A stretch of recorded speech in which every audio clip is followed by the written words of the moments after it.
Hello everybody, welcome back to my YouTube channel. My name is Bahram. I'm an electrical contractor in Vancouver, BC. And in today's video, I wanted to give you a list of my advice that I would give you or anyone as an ex-financial advisor.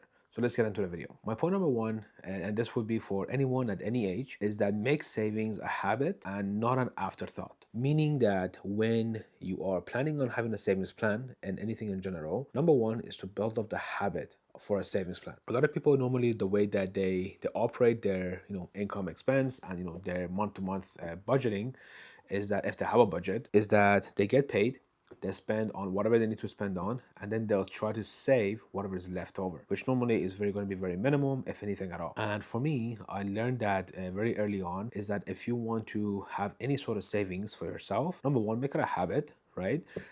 Meaning that as you wake up and you brush your teeth every morning, that's a habit that you automatically do. So I made it a habit that every time I get paid, I have to save something from that paycheck. And again, I've talked about this before. The amount doesn't really matter. You could start off at any point. Building the habit is going to be more important than the actual amount that you're going to save at the time. If you're able to, let's say, save $50 per paycheck, save $50. If you can do more, do more. If it has to be less, start with less. But the whole idea here is that you're going to be starting out with saving something every time you get paid. So that's going to build up your habit. And don't make it an afterthought. Don't leave it until once you get the paycheck, you spend all the money or most of the money, and then you're trying to scrap up to see what you can save, which is going to be even more difficult because at that point you're going to notice that there's always going to be more expenses, more things you're going to spend money on, and you may not even be able to save for that week or that month or even on that paycheck that you were planning to saving on. So I would say that make it simple, make it a habit, and keep it as not an afterthought, and make it a plan to do it right away as you get paid. Just makes it easier. Now, right after that is point number two, which is make investing simple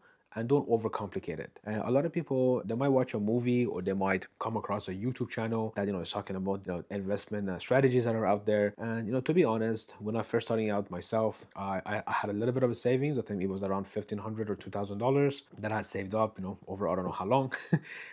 And then what I did, I just went to a TD Bank here in Canada and I opened my first direct investing account, which you're able to put money into, and then you make decisions on obviously it's direct investing. So you're going to be investing in yourself. The bank is not going to advise you or help you with the investing side of things. I think one of the first stocks that I did actually bought was from Coca-Cola, right? And I think I still have it to this day. I did do some research on it, of course, at the time, but how good that research was, I don't know. In my head, I'm just gonna buy the biggest company that I know that they have a lot of sales. And I remember I used to watch and follow Warren Buffett, as I still do right now. He's a big stakeholder in Coca-Cola, so I'm like if he knows something I don't know, right? Or he might know better than me. So if he's investing in Coke, it must be good, and that's fine too. Depending on how much money you have to invest, but you still want to do some, research for yourself. Put in some hours, read some books, look at some videos. If you want to do a training, it's not bad either, but you don't need to. As long as there's some good books on investing that maybe one day I'll make a video on and kind of talk about that as well. Some of the books to get you started, of course. There's many books. There's really great books out there, covering the whole investment and investing industry, and different things that people have gone through and their experiences that they wrote a book about, either on the strategies or on the people that are like Warren Buffett, for example, that's like a portfolio manager in a way, and he manages his firm, which is Berkshire Hathaway. So because of that, there's different things that you can look at. Like I said, books, and even on YouTube, watch videos. But don't overcomplicate it for yourself. Start somewhere that that's comfortable for you, and then use it as a building block to kind of build on top of that, which makes sense, right? Because you want to start somewhere that first you understand what investing is, difference between investing and trading, and if it's gambling or not, which I've covered in a previous video as well. But once you start off somewhere that you're comfortable with, start building on that. So then you kind of know different investment strategies, there's different investment tools that are out there, and what's the best case for you. There's nothing wrong of copying another portfolio manager or someone else that that obviously is very successful. But at the end, just remember that they might know something you don't know, and even the other people are not going to make money 100% of the time. Following them, blindly is not a good idea. So keep that in mind. And like I said, start investing, make it as simple as possible for yourself, and don't overcomplicate it. Unless you want to later on, once you feel comfortable enough. But at least start it. Don't overcomplicate it, and that will get you right on the path of success. Now, tip number three as an ex-financial advisor is that understanding how a bank rates everyone for when it comes to credit. So whether you're getting a basic credit card for $500 or $1,000, or a line of credit, a loan, personal or business.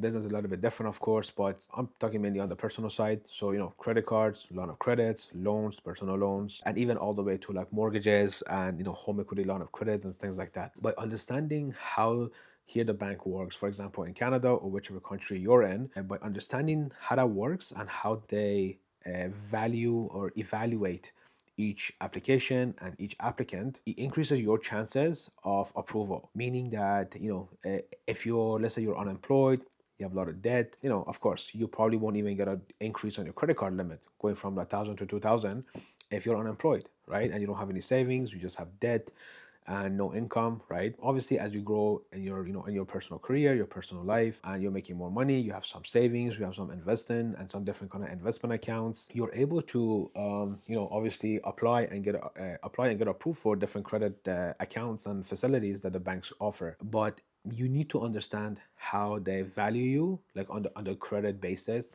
like your credit points, but even on the application for your, like, let's say your mortgage or your like a larger line of credit that you're applying for, knowing how they evaluate your income to your expense ratios and all these different things that the banks looks at. And if you don't understand it, unfortunately, then you won't be able to get these kind of credit accounts that's available, just because you didn't do your research on them. Even though it may not be public information too much, just going to a bank, somewhere that you're familiar with, and just making an appointment, sitting down with a banking advisor, financial advisor, and letting them know that your planning is to maybe get like a small loan or like a credit card, but you want like a little bit higher limit, where you are right now, and what you need to do for you to get there, right?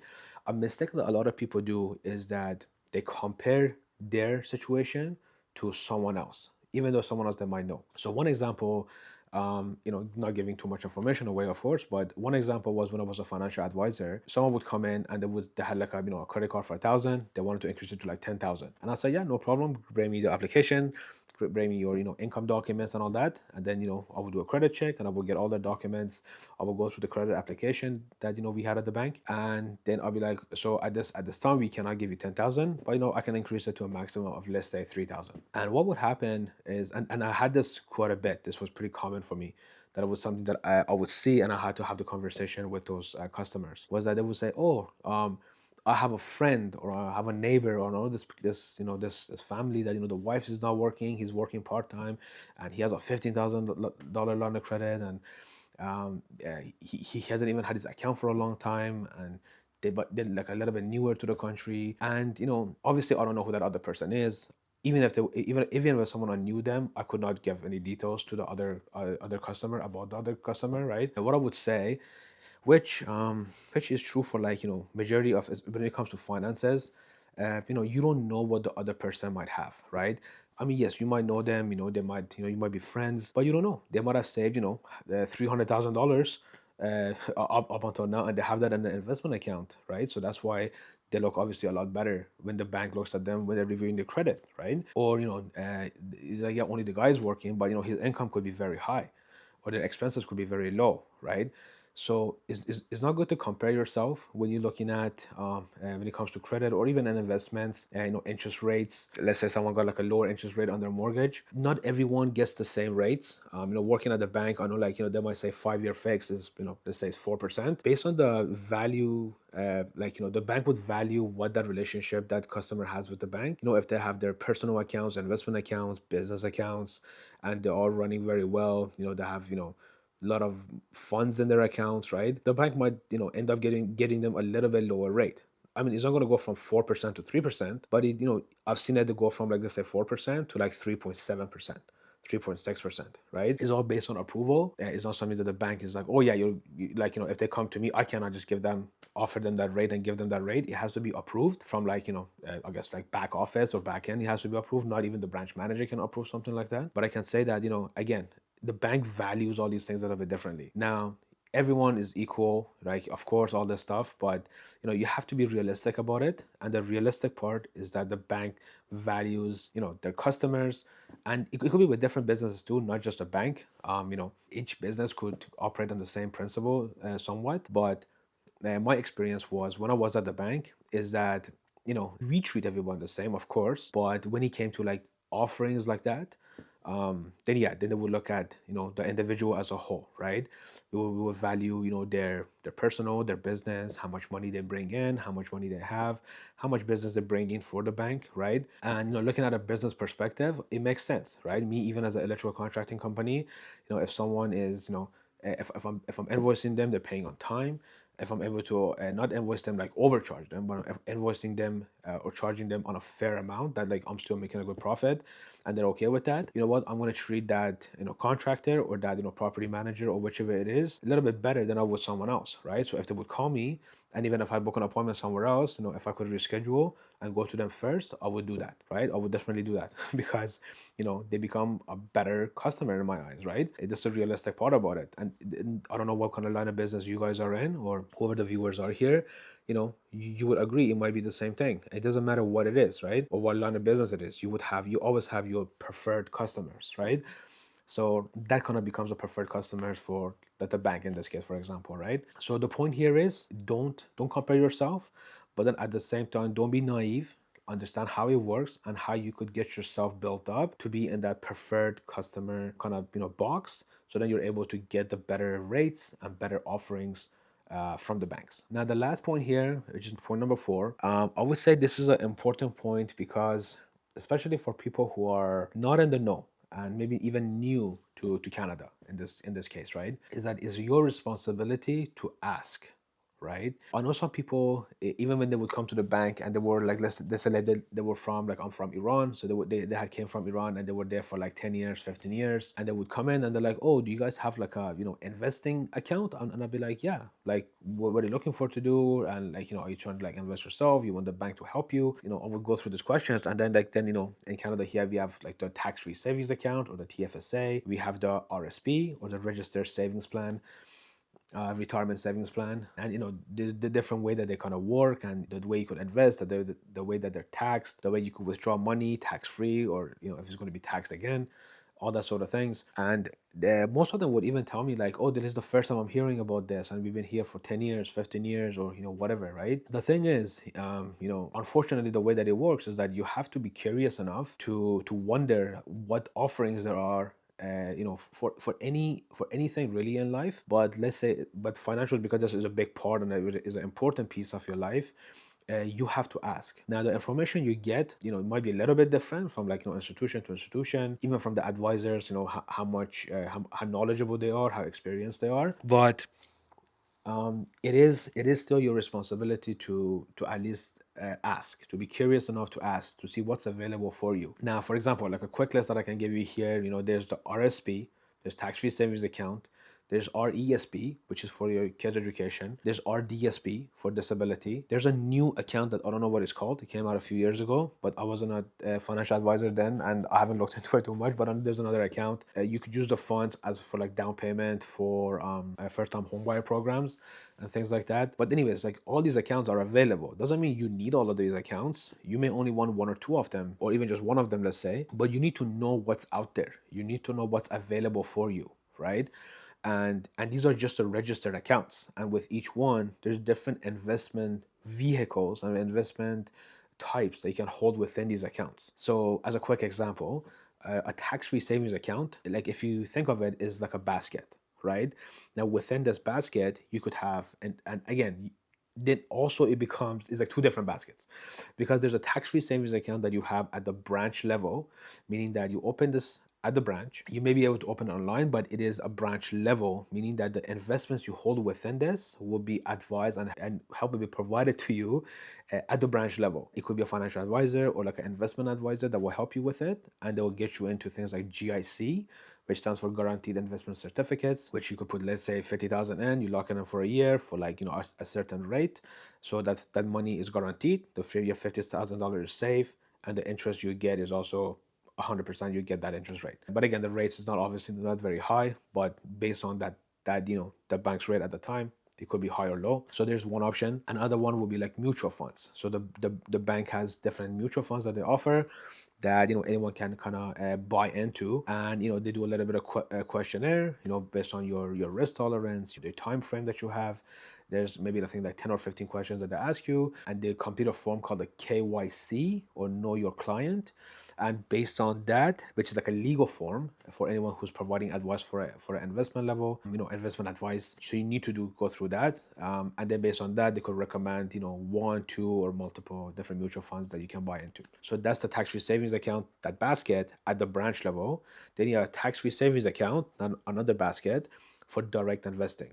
So you could open this. So you could do it at the branch, or you might have to just go straight through online and open this account through online. And once you have it, again, the tax is still tax-free savings account. So you get all the benefits for the tax-free, like the registered tax-free savings account. But what you hold inside, the investment, instruments that you hold inside will be different. So with the direct investing tax-free savings account basket, you can hold individual stocks. So this could be, shares of McDonald's, shares of Costco, Starbucks, any company, right? And you have to do your own research, and you find the company name, or the symbol. You type that in. It will tell you the share price. It will tell you, what it's buying for, what it's selling for. Obviously, if you want to buy, you sell, all that good stuff. It will tell you at the time, if it's like a US company, what the exchange rate is, all that stuff. You approve it, and then if it's there in the market, it will pretty much get filled, within seconds or minutes. If you're doing it after hours, so after like 3 o'clock here on the West Coast, or over the weekend, it will get processed Monday morning when the market opens. And there's like a form you fill out to see like how much you want to buy for, and all that stuff. If you want to give more details, instructions.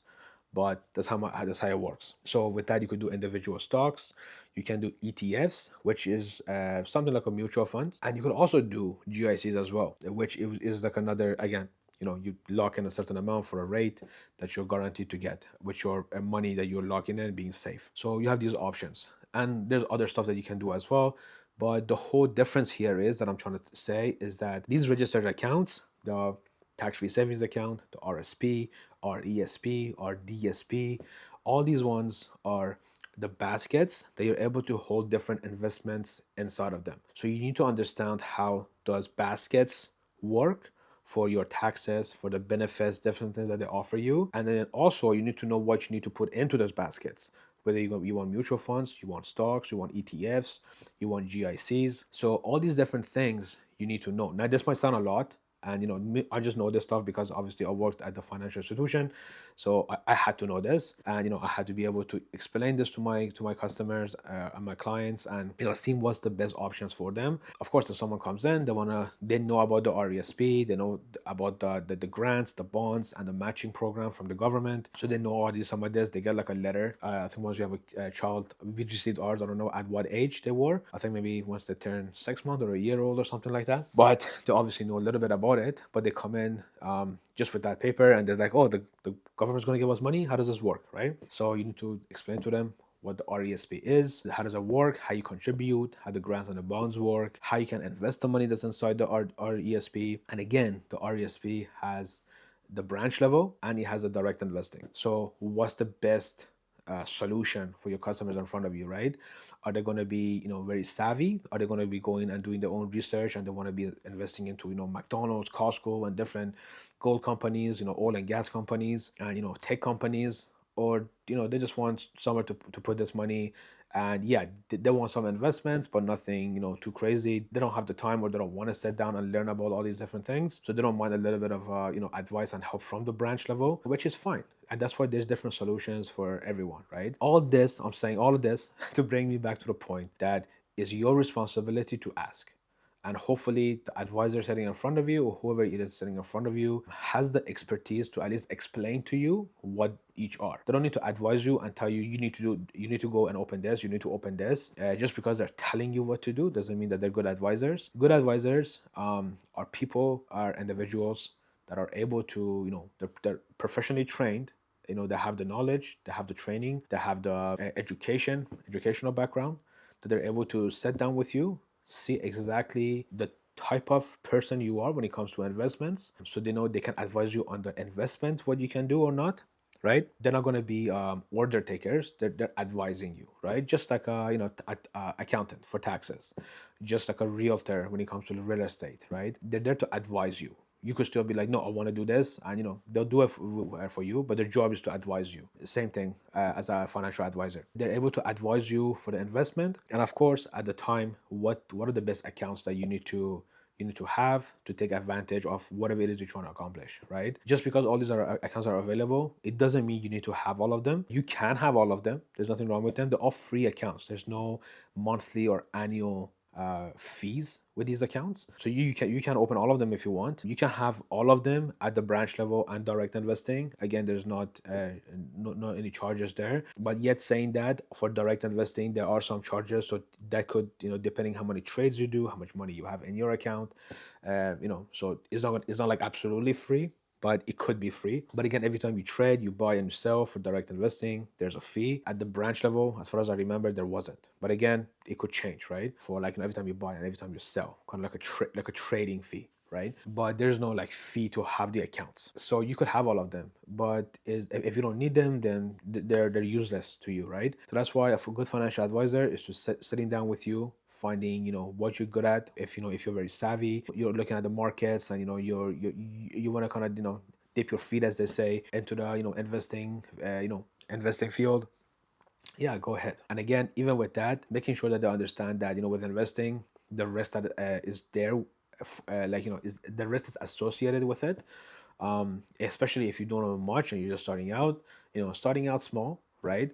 Maybe putting only 10% or 20% of your overall capital into direct investing, for example, and maybe somewhere you want to start. And as you get more comfortable, as you can understand how it works, that's the most important part. Not just because you make money, you can get lucky and make money, and then that's the worst part. I believe, or I think that anyone starting out and investing in the beginning, they should lose money, and the best investors that comes out of it is people that understand why they lost money, so it becomes a learning experience and they don't do it again.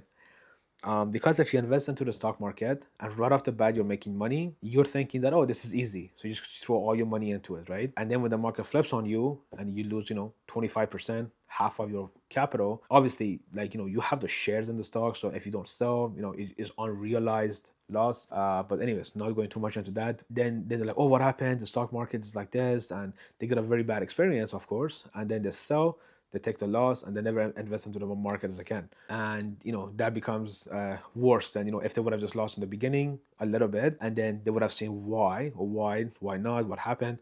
They learn from it, and then going forward they could become a better investor. And I think that a lot of people that even I know, I think Warren Buffett has a story like that. Another portfolio manager, very well known, respected, Ray Dalio, he's also had some experience like that. They had some investments that lost money in the beginning because they just kind of blindly invested into the market, right? And I think starting off is going to be like that. Like I mentioned, my first investment was in Coca-Cola. Another investment I had was in like a gold mining company. I just saw like a YouTube ad on it, and I'm like, oh, it's very cheap. So I just invested like $1,000 in it. I think I ended up like cashing out at like $200, right? I lost like 80% of my money on that. But that's the way it works, right? And then from there, not that you don't lose money at all after that, but you're more careful, and you understand the difference between investing, trading, gambling in a way. Like if you're just guessing, you're like, oh no, it's down 10%, it should go up again. That's guessing, right? Like just making up something for yourself to believe in, just like going to the casino, right? Like, oh, there's like three reds in a row, the next one should be black, right? So that's not how it works, right? But in any way, in anyhow, you need to be curious enough to ask questions. What's available for you? What's the best choice for you? And again, being flexible, right? You could start off with a branch level tax-free savings account, but in a year or two, you feel more comfortable, you get interested into investing more, and you could open a tax-free savings, a direct investing account, and then just transfer the money into that and continue on within that kind of investments, right? So it's okay to start off wherever you are, and if it's something that you're interested in, then you can build on it and you can change. If not, you could keep it as is. And I always say, the advice is very important, but you have to be curious enough. Take the time, make an appointment, go to the bank and say, I just saved $1,000, right? You don't need a big amount. You don't need $100,000 to start investing. I have $500 of $1,000, right? Or I remember there were, younger, younger, not teenagers, but, young adults that would come in, they just finished high school, they just got a job at a local, Subway or McDonald's or whichever, right? And they would come in, they wanted to set up their checking account because now they're going to get direct deposits. And either they had thought about it themselves or not, but, again, not that I was a really good advisor, but just, through my training, I understood that, you having these conversations is beneficial to the clients, right? I wouldn't get any kind of bonus or anything like that if I opened a checking account for them and a savings account. It's good, for your numbers, but it's not gonna make any difference. It was more of the advice piece. That's the way I always looked at it. I didn't care about the, getting the points and stuff like that, right? But then what I would do is, they would come in, they want to open the checking account. So maybe they had like a joint account with their parents when they were younger. So they would come in, they're like, oh, like I want to close that, or I'm not using that, so I want to open a checking account. I got a job at Subway or McDonald's, whatever, right? So then I would open the account. I'd be like, oh, so this is your first job? They would say, yeah, it's my first job. I'm getting like, this. Maybe I delivered newspaper before or something like that, right? So then during that time that I would spend time, the opening account would take like 2 minutes, right? Just going through the computer and setting everything up. But then, I would talk to them about savings. I would talk to them about investing and, taxes. Again, I'm not an accountant, and I would tell them, I'm not giving you tax advice. I'm just telling you, for taxes, you got to see how that works. Having that, and then, for taxes, the higher income you make, the more tax you got to pay. So that's where something like the RSP could be beneficial, because the money you contribute to the RSP, that portion brings down your amount of income that you're gonna make. So if you made $50,000, you put 10,000 on RSP, that gets deducted from you like your income. So it's like you only made 40,000. Right? So a lot of people use that to, like, looking at the tax brackets to kind of bring you to a lower tax bracket, so you pay less taxes, or you might even get a refund. So all this stuff I would try to explain to them, and sometimes it'd be too much, and I wouldn't want to take too much time, or like make their brain explode all in a 30-minute or an hour appointment.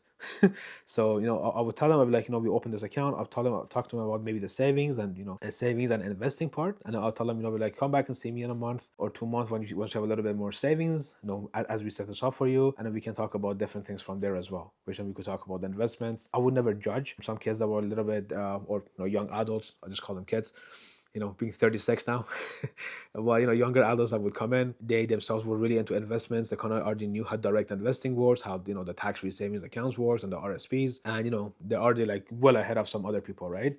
But I never looked at someone and been like, oh, he's just a kid. He doesn't know this stuff, or he doesn't need to know this. It's too early, right? In my eyes, it's never too early to learn about savings. And once you start working, it's never too early to think about, your RSPs, your tax-free savings. All that takes time to build up. It's not an overnight success, overnight becoming a millionaire or anything like that. So you need to understand that all the stuff takes time, and the sooner you start, the better off you will be, and easier it will be for you to kind of get to where you want to go. Taking advantage of the different accounts and compound interest, and being able to compound your savings and investing, over time. That takes 20, 30 years to 40 years to build up. But if you're 20 and 40 years, or 60, but within that 40 years, if you had good return on your investments, you had good way of setting up compound interest to work in your favor, dividend reinvestment plans, all the stuff that's available, you could be a millionaire just from basic savings plans, right?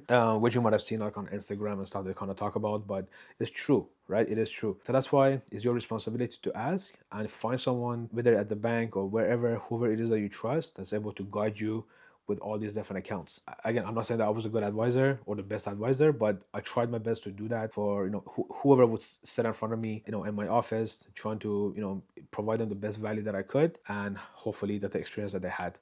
But anyways, that was a lifelong ago. Not a financial advisor anymore, but these lessons that I have learned, I carry it, obviously for me, for my family, for like, with our personal and business investing and, credit and all the stuff. And hopefully it's something that I can obviously like share that with my friends and family as well. And most importantly, with my kids, making sure that they understand and build these habits from a very young age. Once they're maybe like, like a little bit older, so maybe like 10 years old or so, understanding that, when they get money for like, Christmas and their birthdays, they can obviously spend it, but, they should have a percentage that they put away for themselves, right? And kind of helping them build that habit. And the earlier you start, the easier it is later on. And, you kind of always live your life on that budget that, let's say 20% of whatever you make, you're going to save.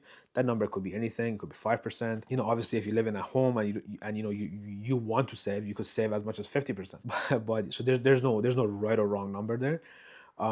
It's just whatever is more comfortable for you and whatever you're used to. But I think a 20% is a really good amount, and a 10% is what is recommended for different like financial advisors and different people. But I think that 20% is a really good number, is because a little bit higher. And if you get used to that at a very young age, as you get older, you finish college, university, you get a job, you're starting a family, you're always putting away 20% of whatever you're making. When it's small, of course, it's not going to make a big difference. Like I've always mentioned, the amount is not important when you're starting the habit, but of course it's important if you want to build anything valuable or start to build, right? Because the saving is just step one. The step two, three, four, five is going to be how you invest that money that you have saved, right? But later on, if they making 50,000 a year, 100,000 a year and more, if you're saving 20%, that's like 20, 30, 40,000 a year you're saving based on whatever income it is you're making, over 100. That that you could use that every year or every couple of years. That amount compounds and it grows, right? Anyways, I don't want this video to be too long. I know it's already too long, longer than I thought it should be. But these are the advice that I would have given when I was a financial advisor, and even right now as a ex financial advisor, is stuff that I've kind of carried with me, and I'm sharing it here with you guys, so you guys kind of see how it is, how it works here. Obviously in Canada, I think everywhere else was similar, like US will be similar, maybe like UK, Australia, Germany, all these places. The way that these kind of financial institutions and the whole system works is pretty much the same. There might be some differences, of course, but the accounts will be different, investments instruments will be different, the registered accounts that are offered by the government will be different for sure. But the ideas are the same, right? The habit that you build is going to be the same. Don't overspend. Always have a budget. And no one's going to be perfect. There was a time that we had like a really good budget and we were saving exactly what we wanted every month. There were times that I had to pull money from my savings to even cover rent or mortgage, right? So it's just life is gonna is gonna throw you curveballs, and it's gonna take you through the ups and downs. But as long as but you could go through those ups and downs, especially the downs, if you have a safety net and you have these habits in place and you have these accounts and different investments in place that can carry you through the bad times, and through the good times are just going to build up, increase your net worth, and increase your overall wealth for yourself and your family. So anyways, I hope these tips and tips from the ex financial advisor helped you, and it helps you along the way. If you guys have any questions, feel free to drop it in the comment section. Don't forget to like and subscribe. Take care, stay safe, and I will see you on the next one.